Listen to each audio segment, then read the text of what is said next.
Good morning dyan sa inyo. Saan man kayo ngayon, ingat-ingat pa rin tayo. Nasa biyahe man tayo o nasa trabaho. Nandito pa rin tayo mga katrabador sa ating trabaho dahil napa-stress tayo kahapon. Ilakad kasi yung body ko kaya pinagbigyan ko na. Tsaka ang ginawa ko mga katrabador kahapon, gumawa na lang ako ng guardhouse.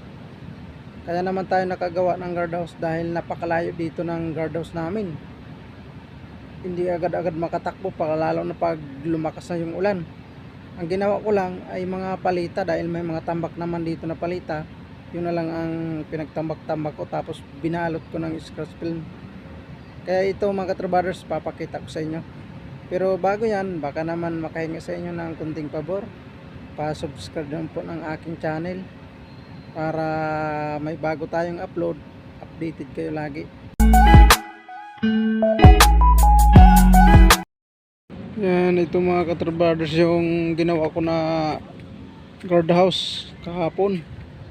Yan, tingnan nyo naman, parang bahay ng kalapate. Yan, talagang minadali ko yan kagabi kasi wala ako ditong masilungan pag umuulan. Yan, iikutin natin mga katrabadors. So, balot na balot yan ng mga plastic, yung scratch film. Yan, ikot tayo. Yan, grabe. Kasi kung tatakbo pa ako dun mga katrabadors sa may guardhouse, ang layo na. Hindi ka agad-agad tayo makakatakbo kasi lalo na kung malakas na yung ulan. Yan o, sa bubungan. Yun ang pinatong ko dito, mga plywood, mga sobra-sobra. Yan, ikot natin mga katrabadors. Dahil yung nakaraan, wala talaga, basa kami, payong lang yung silbi na ginagawa namin na para mabasa. Yan, yan mga katrabadors, na ikutan natin yung ginawa ko kahapon. Yan, magugulat lang yung body ko na may guardhouse na dito na ganito ang itsura. Yan, papasok tayo mga katrabadors. Yan, ito naman pag malakas yung ulan, ito yung hinihila ko papunta dito para hindi ako mabasa dyan pag umuupo. Yan ito. Yan ito. Yan, dito ako umuupo. Yan, ito naman yung kinawang ko linagyan ng plastic para pag umulan tapos may hangin, hindi siya aanggi dito ng malakas dahil naharangan ito yung scratch film. Tapos dito ganun din. Ito yung ginawa ko na pang balot sa kanya. Yan, para hindi siya makakuan, kapasok ka agad yung tubig. Yan, ito naman yung misa namin. Yan, nandito yung mga gamit, dito ko linalagay. Ito katulad nitong bala ng shotgun, dito ko linalagay pag umuulan. Yan, tapos ito yung logbook namin. Tapos ito yung itsura. Oh, tingnan nyo yung bubong niya, puro nakabaralot yan. Ayan, ito yung labasan. Ayan, dito ko lagi nakasandal pag umuulan. Ito naman yung mga damit ko pag naghubad ako na magjo-duty na. Dito ko linalagay kasi walang malagyan dito. Tapos ito naman yung flashlight namin, pakaliwanag nito. Yun ang pinaplastic ko dyan pagdating ng gabi, dyan sa area na yan. Ayan.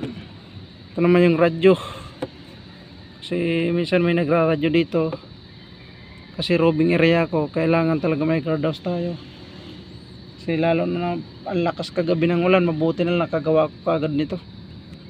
Payong na naman sana tayo nito, basang basa na naman.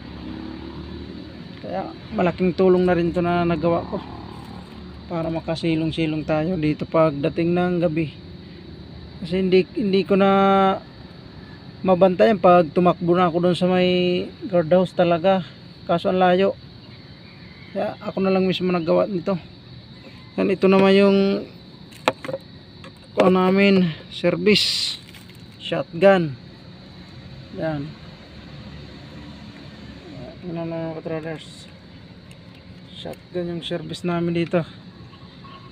Dito ko lang muna linalagay Kasi maaga na. Pero hindi ko iniiwanan yan.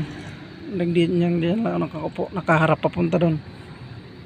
Ganito ang buhay gwardiya. Lalo na pag malayo tayo sa guardhouse. Ito yung kaputi namin. Yan, dito ko lalagay. Tapos ito yung tubig ko. Ito. Yan, dyan. Yan ang kuang mga katrabaders. Grabe.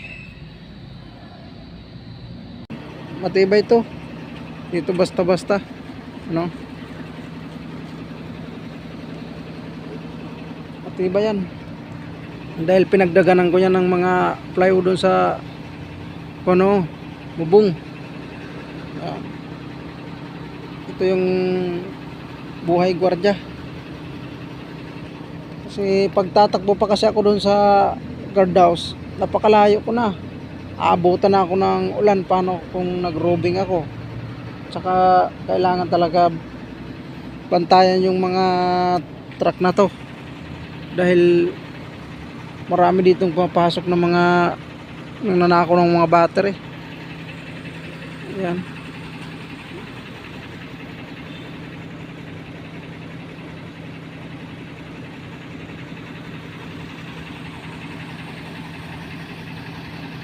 Tapos dito naman sa kabila, marami rin ito dito na nakapark ng mga truck.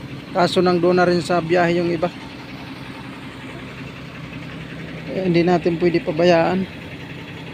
Buti na lang may silungan tayo. Yan. Dito ako nakasandal nito pagdating ng gabi. Mapapansin nyo mga katraras. Nakaupo na ako. Ganito lang ang ko namin dito. Stima. Kaya nagpapark yan dyan mga katraras. Yan ang pinagbabantayan ko kasi marami daw ditong nanakaw ng mga battery. Kailangan natin bantayan ng maayos yung mga truck. Hanggang dito lang muna tayo mga kabaders. Thank you so much sa inyo dyan. God bless.